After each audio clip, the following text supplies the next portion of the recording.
то в България този дял намалява с цели 6,44%. Конгрес Jugovzhodnega foruma, se pravi, da so prisotni predstavniki 20 držav iz tega področja.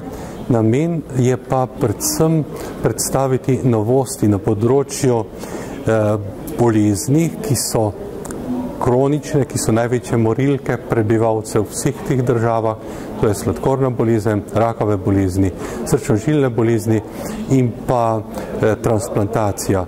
Poskušamo predstaviti novosti, kaj se je novega zgodilo v zadnjih letih na tem področju, izmenjati izkušnje, pa prepoznati, kakšni so možni načini boljšega zdravljenja in pa kako pomagati tistim, ki nimajo še razvitega zdravstvenega sistema do višjega nivoja zdravstvenih storitev.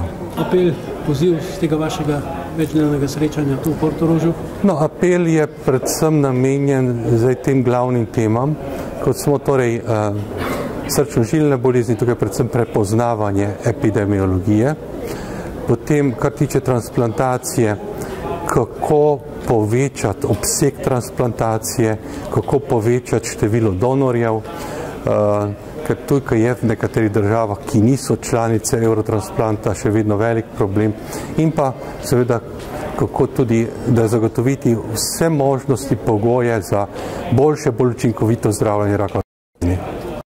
Poziv z tega vašega večdnevnega srečanja tu v Portorožu? No, apel je predvsem namenjen zdaj tem glavnim temam, kot smo torej srčno-žilne bolezni, tukaj predvsem prepoznavanje epidemiologije, potem, kar tiče transplantacije, kako povečati obseg transplantacije, kako povečati število donorjev, ker tukaj je v nekaterih državah, ki niso članice Eurotransplanta, še vedno velik problem, in pa seveda kako tudi, da zagotoviti vse možnosti, pogoje za boljše, bolj učinkovito zdravljenje rakavih bolezni.